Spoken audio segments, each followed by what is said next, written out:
Hey, it's Greg. This is the Square Pizza Pod, cooked up by Shermco.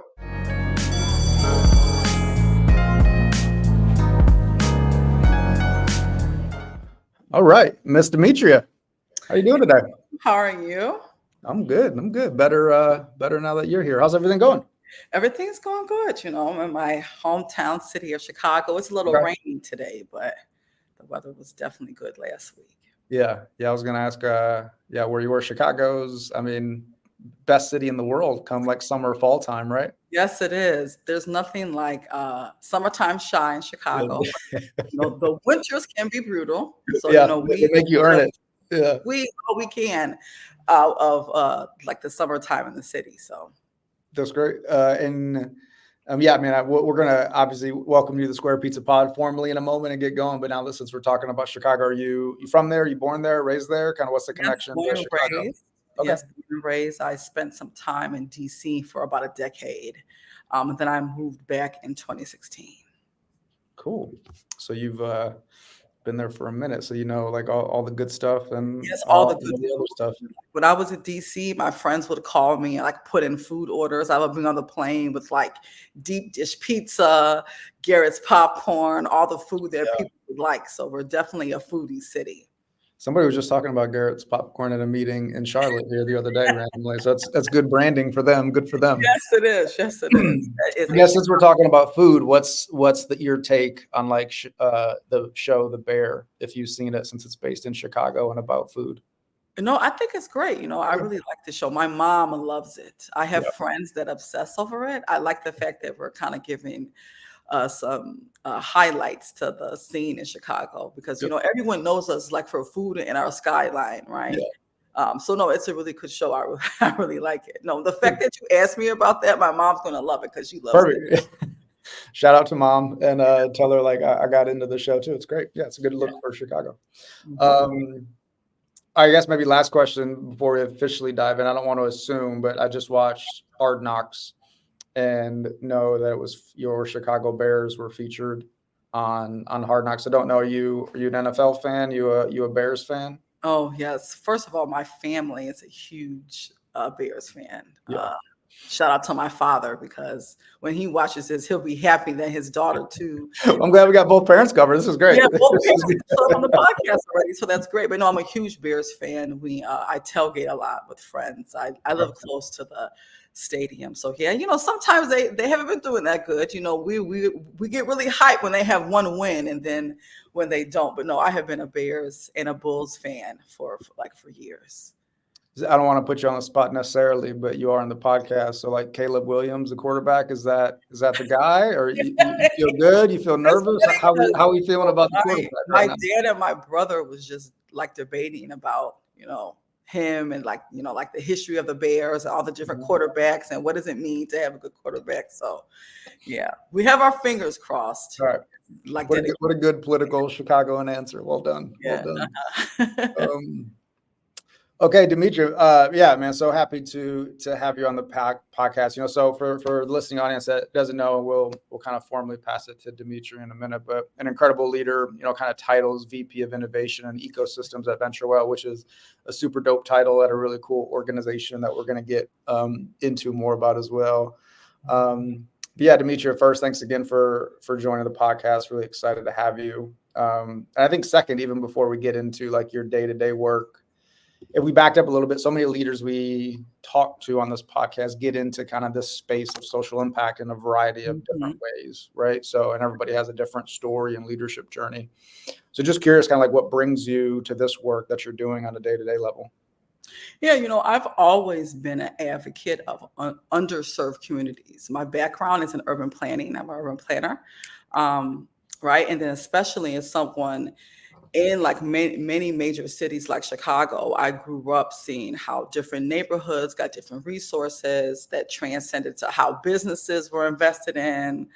So I really always been focused on how to bring resources and the talent pipeline and to showcase, different diverse communities.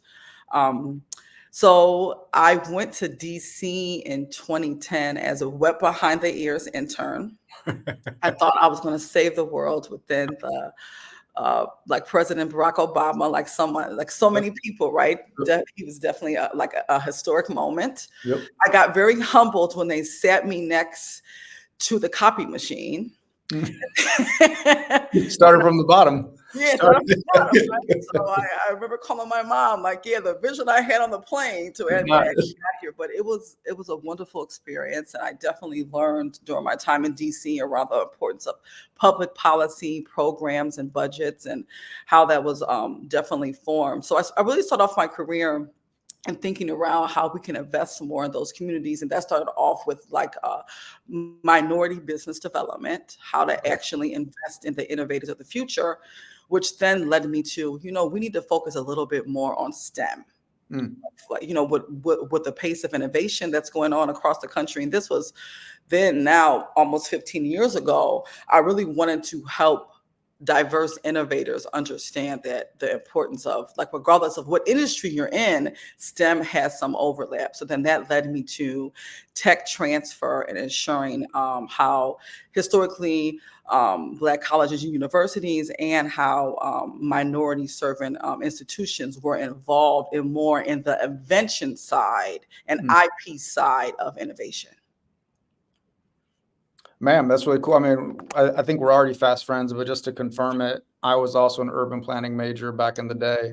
Good. And I don't want to say everybody should be an urban planning major, but the older I get and the more I realized how connected it is to at least my day-to-day life with living outside of running Shermco, but also just like the connectivity, whether it's like walkability or access to resources and or how schools are funded and how cities are built and policies are built. Like, I'm still semi-obsessed with urban planning. So I love that you also majored in that. Yeah, I'm like a data nerd when it comes to it. Like, especially, in big cities, but Chicago, a lot of vacant land. I was surprised when I came back to Chicago 10 years later, a lot of the land that I wanted to buy and buildings I wanted to restore, unfortunately, was still having issues in the community. Yeah. So a lot of times we don't understand how having a healthy, sustainable community, what it means for the resources you have, like you said, the schools you have. So, when I think about my career and, the expertise that I have gotten throughout the years, I like the fact that I kind of have these little pieces of the puzzle, right? Yep. Right. What does it really mean to be innovative in STEM ecosystems across the country? And it's very different. Why? Because cities build differently. Cities, they prioritize differently when it comes to education, K through 12 and higher education, right?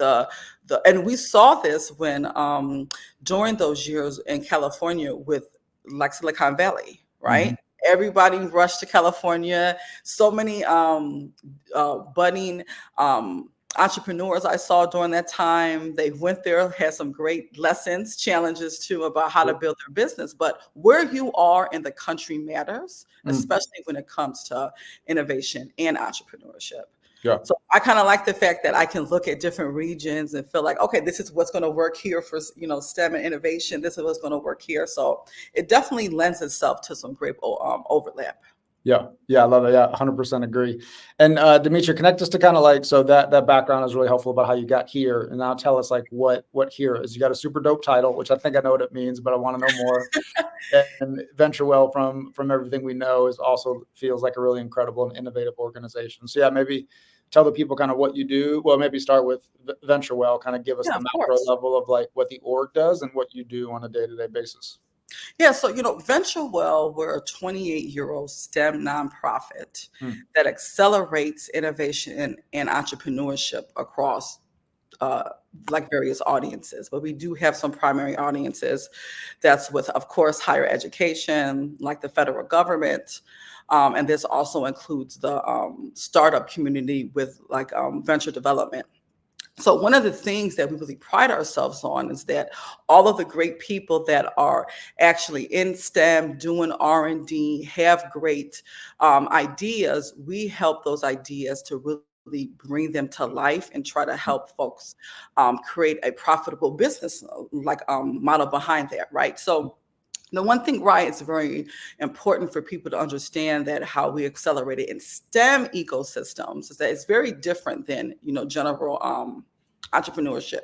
These are folks that actually have great data, great research that usually comes from an academic setting where we have to then influence those folks about the importance of how do you think like an entrepreneur, right? Mm. Why is your innovation so great in maybe a lab setting, and now we have to bring it to life, and it may make sense so we can actually like become a business. But we're also a huge like federal contractor. We Mhm. work with NIH, NSF, SBA, just various federal agencies to either elevate their program or their programs, our services, or to kind of make come in and think around how we can help that like federal agency on some of their tech transfer efforts. Wow.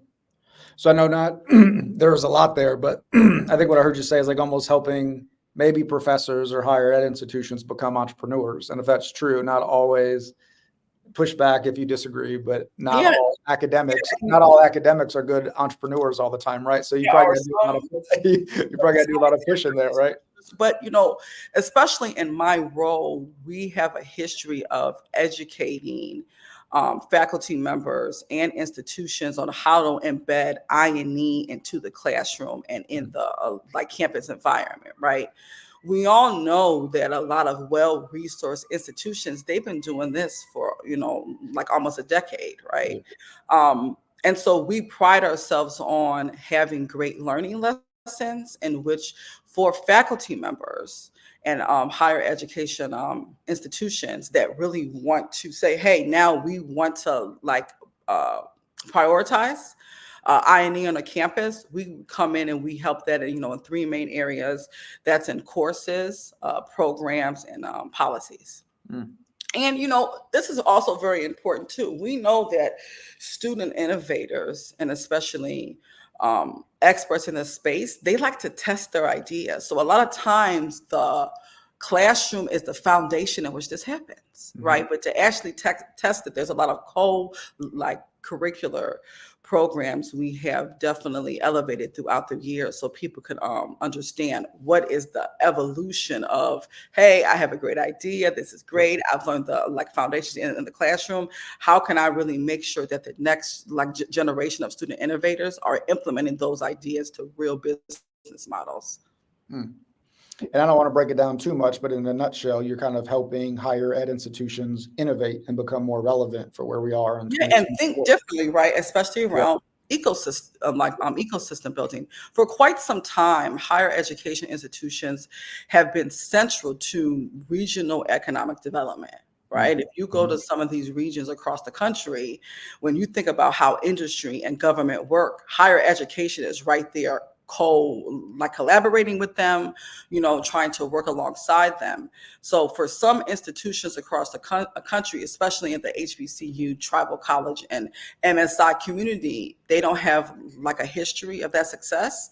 So in my role, and especially when we think about the evolution of VentureWell, we're really focused on making sure those institutions are prepared to work alongside industry and government in their regions. And I got to imagine since COVID, probably your work has become even more important, given that there's been some struggling higher ed institutions with enrollment decline, and of course, like tuition going up in a lot of higher ed institutions across the country. So tell me if I'm wrong, but I'd imagine your work has been even more elevated given the importance of pushing our higher ed institutions to innovate. Yeah, and I think too, coupled with COVID, but also the student demographic is very different now. Right? Like they're leading with a lot of innovative ideas, right?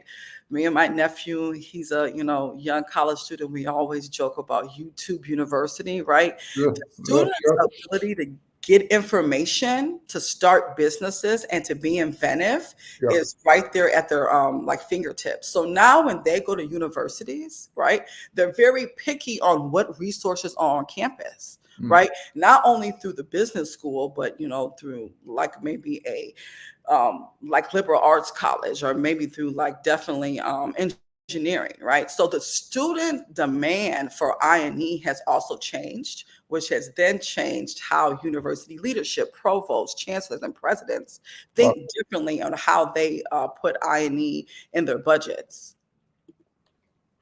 Yeah, that's really cool. And give people a sense, Demetria, if you could, of kind of like the size and the scope of VentureWell. Like I think you're national. I think you guys have a pretty good size staff budget. Like anything you feel comfortable helping the audience understand how big you guys are. Yeah, so we have over 100 employees at VentureWell. We're definitely a multi-million-dollar nonprofit that has been successful throughout the years. And it's funny because we just had a great meeting today with the exec team where we talked about, what is our superpowers, right? And one of the things that I think we pride ourselves on is that we're definitely able to find and work with partners in creative ways to find funding to make sure that we demonstrate impact in the areas that I have that I discussed earlier. Yeah.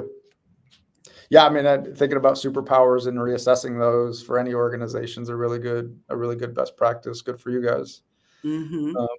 I think one thing we saw in the bio, or at least on the website, was you guys have funded 770 courses or programs that I think started as tests and are still going on at higher ed institutions. So you think about strategically testing some things, figuring out if it works, hopefully it does. And then if it doesn't, make some maneuvers and keep it going. But having, maybe began and then continue to run 770 programs at higher ed institutions, that's pretty incredible track record. So, I mean, I don't know if you can speak to all 770, but can you talk about some of what that success looks like, or examples of that? Yeah. So, that our course and program grant, that was a very, long-standing grant within our higher education vertical, in which, again, we provided funding to faculty and institutions so they could create courses on campus. And a lot of times, this was the first time that maybe an institution actually had a course for I&E. Right. So we definitely saw this as catalyst funds. Yep. So then they could go to their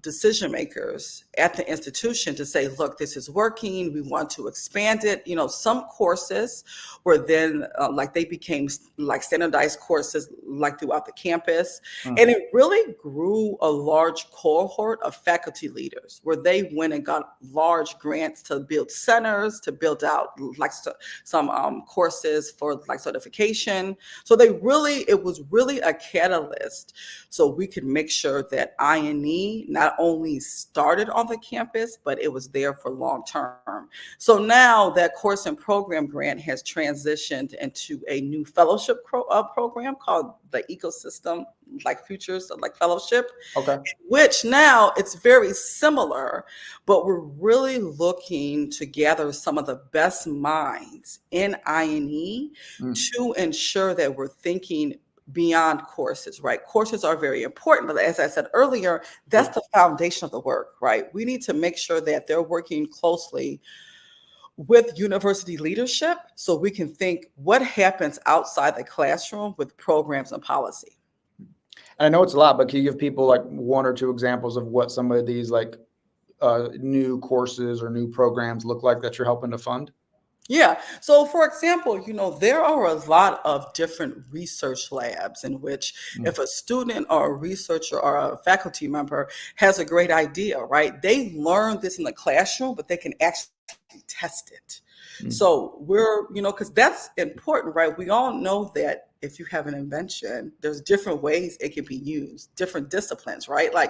If somebody would have told us years ago that we'll be jumping in the cars with strangers getting rides, talk about a test, talk about trying some stuff out. Right? Try some stuff out, right? So these co-curricular activities, from research labs to different programs that definitely allow the students to work with industry so they can actually see what's going on in real time in the field, really allows the student to build the characteristics of an inventor, right? We want, because to be an inventor, you got to have thick skin, right? You got to be able to take a couple bumps in the road to make sure that you actually have a viable product. So that's what we want to ensure. We want to keep the foundation in the classroom, but we want to make sure this fellowship opportunity really showcases some good examples of what happens to the pipeline of, oh, I have a great idea, to wow, I can test it,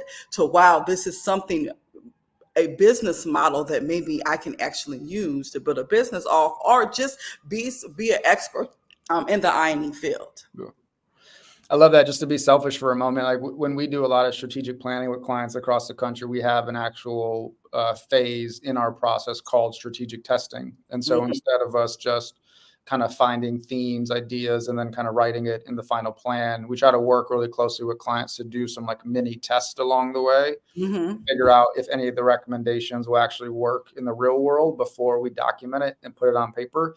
So I love the expansion that you guys are doing, but obviously in a much deeper way to help these higher ed institutions and faculty members and students test what's going to work and what's not, rather than them just kind of going out and selling everything and moving in with 8 people and everything else. Like these like small strategic tests in our work, I think, that have allowed us to collect really good feedback and like an evolution learning cycle, and then help our clients. And I love that you guys have a pretty similar model as well. Yeah, and you got to think the pace of innovation calls for it. A lot of what we do and a lot of the programs are where we are creating business models. Like we have a great eTeams program that's been around for quite some time. It's a 5-stage like accelerator in which it brings teams in and we, test different business models. But we're also very focused on sustainability, right? So, this social impact side, like, there's some great businesses that we create, but the fact that we are bringing a large group of innovators along with us to tackle some of today's largest and most, I want to say largest, let me back up, more important problems through business like innovation is something that we definitely pride ourselves on. Yeah. And you mentioned the ability to have thick skin, and I don't know if you'll agree with this or not, but indulge me if you will. But like there's like the core business model of like economics and revenue and expenses. But the longer I'm a business owner, and we just celebrated 10 years last month, the more I'm convinced, to your point, it is around like thick skin, persistence. Yeah. Just like the mindset of like making sure you're getting up and giving it a go each day. Like the business model is important, but the persistence to stay in the game, knowing a lot of tough stuff is going to happen the longer you stay in the game, trying to scale social impact work feels almost like a pretty important variable as well. Is that something you agree with or see? No, I definitely agree. I think definitely even in the general entrepreneurship realm, but when we talk about how do you innovate in STEM ecosystems, the pace, again, I keep, emphasizing this because the pace of innovation, you have to be able to test, like I said, take some of those bumps in the road, get feedback quickly, and then go maybe reinvent your business idea. So, and then we sometimes don't give enough credit to the importance of those characteristics that are built during that process, right? When you learn to take feedback well, when you learn that this, because a lot of inventors and entrepreneurs have this great trait of being curious, right? How do I solve this problem? How do I do that?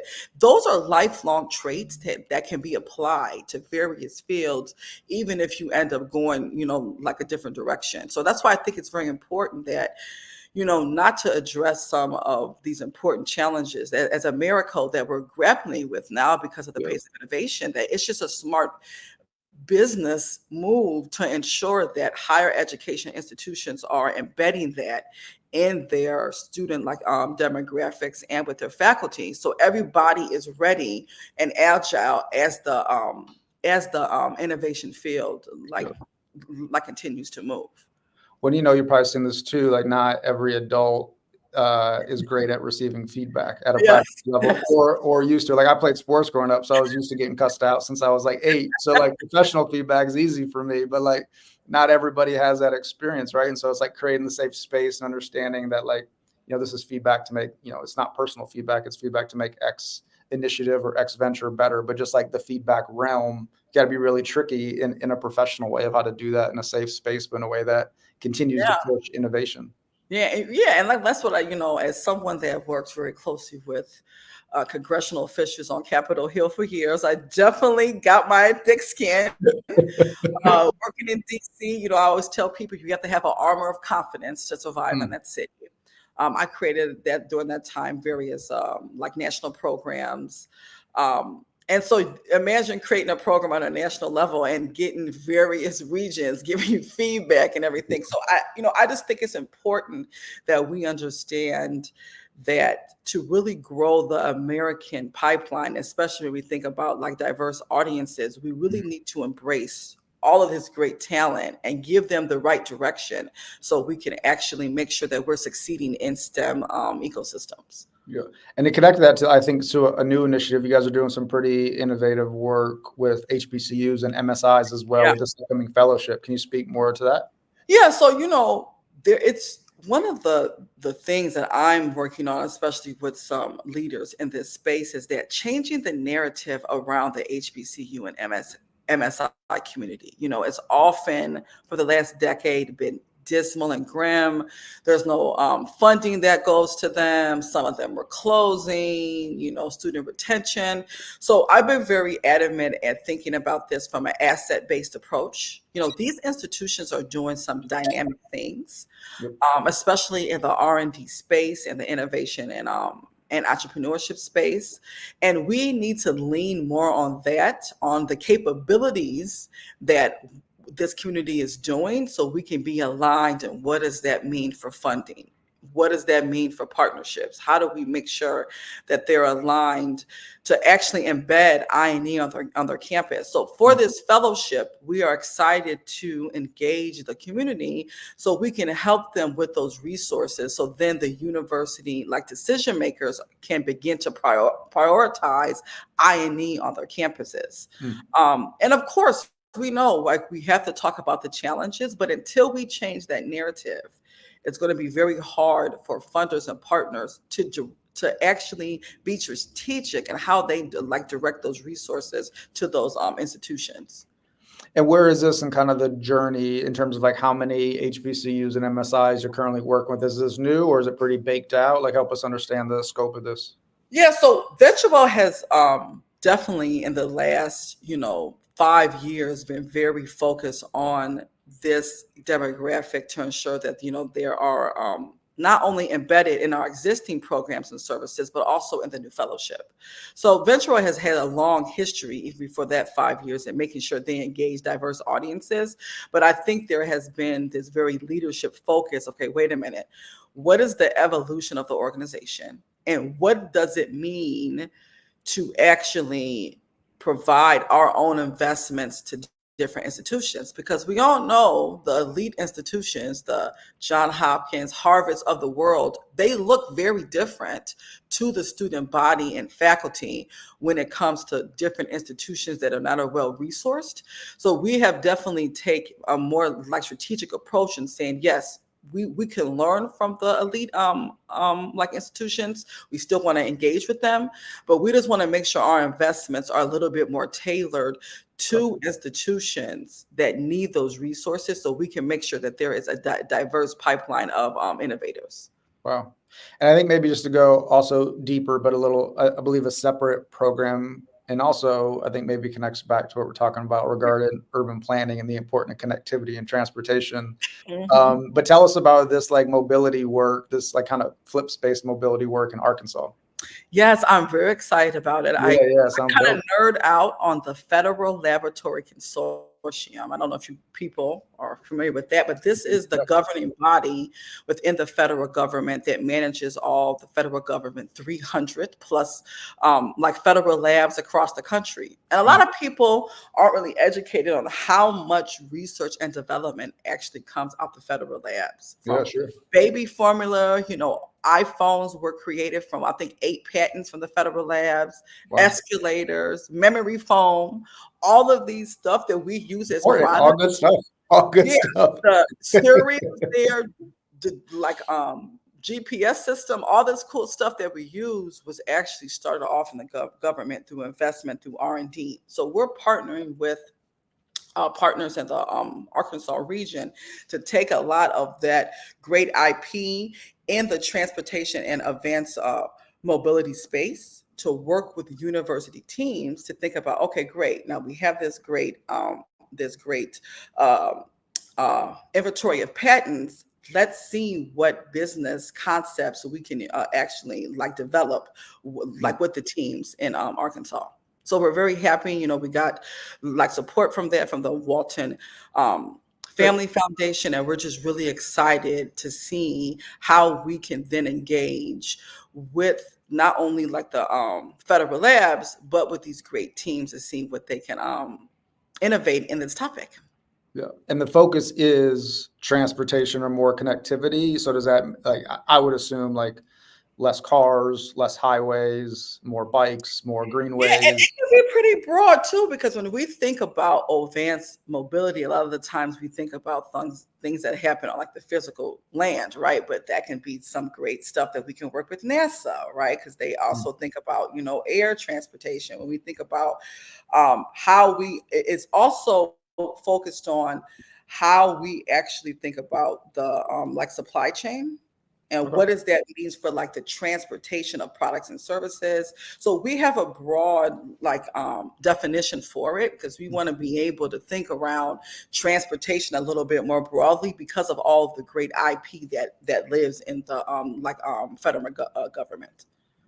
I'd imagine maybe potentially some environmental benefits as well as a result of some of these innovations that will be coming. Yeah, and what's interesting is that I've been involved in a lot of similar programs. Okay. And it's a lot of these university teams, even if there is not a sustainability focus, they tend to lean towards that. Yeah, sure. Right. So then it makes me think again how young innovators are thinking very differently, and they're prioritizing this whole issue and making sure it's embedded in different business models. Yeah. Demetria, one thing coming to mind is like, of all these cool things you have going on, and maybe a little bit of a tough question, like how you think about measuring success. Yeah, I think I would never forget, because I'll bring up when I was on Capitol Hill years ago, and there was a change in like the presidents, and so this older congressional member had asked me, "Oh, so what are you going to do now?" I'm like, "I don't know. I think I'm going to go back to like Chicago, and I'm going to start my own firm." And he's like, "Just remember that video is going to be king." And then video wasn't like it was now, like all the different podcasts and everything, right? So, Interesting. and so I remember, and I often think back to that advice, because now video is king, right? How we tell our stories matter. People just can't set up a booth at a conference anymore and think that that's going to be impact, right? People actually want to feel moved beyond standard data like reports, right? And numbers. They want to see, tell me the story. So I think for us at VentureWell, we've had a successful track record in not only telling our stories, but making sure that there's data that's embedded. So when I think around the future of not only VentureWell, but impact, like we need to actually show and prove, like through videos, through a lot of things on like social media, on who's impacted by our work. Right? Like it's totally different when we say, oh, okay, we have these numbers of innovators that we impact, when we actually have innovators talking about their programs, like talking about their businesses. So I've been impressed in what the private industries along with the nonprofit sectors have done to actually showcase that impact through storytelling. Yeah, so important, right? Almost feels like there's been a change where maybe 5 years ago it was so much around like all the data, all the quantifiable results, and People would send you long reports for you to read through. Oh, this is the data and the numbers. And then like everything sounds good. But anytime you're talking about, oh, we invested $10 million in something, right? All that sounds good on paper. But then I think a lot of funders and partners were like, no, we need to hear more. So that's what I've been impressed with. So when I think about impact, I definitely tend to lean on more about the power of storytelling. I love that. That's cool. All right, let's get you out of here on a few fun and hopefully rapid fire questions. The fun questions. We'll see. Fingers crossed. Best or favorite restaurant in Chicago? Oh my God. Okay. One of my favorite restaurants. Oh man, I want to make sure I give homage to We'll get you in trouble with some of your Chicago. Yes, I'm like, oh, I have to really okay, it's a restaurant called Cleo's. Okay. On the south side of Chicago. It's great. They recently went viral for like some of the great food that they have. They had some foodie come in and, recognize them. But yeah, it's on Cleo's on the South Side. That's one of my Cleo's. favorites. Okay. Shout out to Cleo's. Yeah. What's one musical artist you're listening to right now? Oh, Jill Scott. I'm huge on neo soul. I love neo soul music. Soul Child, Eric Roberson, Anthony Hamilton. But I was recently in Philly, and that's where she's from. So I feel like I had to channel her somehow. Yeah. So I've been listening to Jill Scott for the last week and a half. Speaking of Philly, I just saw Boyz II Men in Charlotte a few weeks ago. And Boyz II Men was in Chicago too. They still got it, which is impressive. Yeah, I'm actually impressed on how good they look. Yeah, I mean, right? I agree. They were great. Yes. No, I remember as a little girl, I used to wait till when they came on the radio to press. That's when we had like cassette tapes to actually record it. And I loved Boyz II Men, so I'm happy that you brought them up. And Anthony Hamilton's coming out with a new album next week. I was just talking about it the other day. Yes, I love Anthony Hamilton. I've seen him in concerts from quite some time, but I was recently listening to his Tiny Desk concert, which is, oh my God, phenomenal. What's one thing the listening audience can do to support you and VentureWell? I think just thinking about partnerships. VentureWell, we pride ourselves on, having some really good, like, strategic partners. And during this evolution, we're looking to expand what that actually means for new programming. So we would just love to see how we can work with new folks and bring them to the fold of in our ecosystem. Are we talking higher ed institutions? Are we talking nonprofit leaders? Yeah, I think it's, nonprofit, even some government agencies, and of course, like different universities, because our work spans different audiences that prioritize, of course, thinking about higher education institutions, but that definitely spans anyone in the I&E ecosystem. Cool. Last question. What does Square Pizza remind you of, Demetria? So in my high school, people used to gather at the lunchroom table and tell jokes about each other. I don't know if you heard of, it's this thing called roasting. What's I don't want to say I invented it, but I was definitely the receiver of some roast. Yes. So, and my brother was in high school. He was known as the main roaster. So when I really learned about the title of the podcast, it just reminded me of eating, sitting down, eating a Square Pizza, laughing as me and all my friends were engaged in these roasting activity. But I really commend you guys on having a very unique brand. Well, I love the roasting. That hasn't come up before. People have talked about the high school tables and having fun at lunch, but nobody's taken it to the next level of this is when I made fun of everybody in all my Yes. I sat there. Now I wasn't the best one, so I just sat there and partaked in laughing. But I had some friends that definitely knew how to do it. But I think it's a great brand that you guys have because it makes people be curious. I told a lot of my network about the podcast I was going to be on. They're oh wow, so they were asking questions about it. So that was very smart branding. Well, I appreciate it. Thank you. We'll take that compliment. Ms. Gallagher, man, it was awesome. Thanks so much for joining. Thanks for all the work you're doing. No, thank you. This has been great. And look forward to keeping you in the network and seeing all the great work you guys keep doing. All right. Thank you so much. Thanks, everyone. Bye. Thanks so much for checking out the Square Pizza Pod, making a few selfish requests. If you enjoyed the episode, please leave us a review on Apple Podcasts. It helps spread the word about the podcast. And share this with a friend. We appreciate it. Thanks.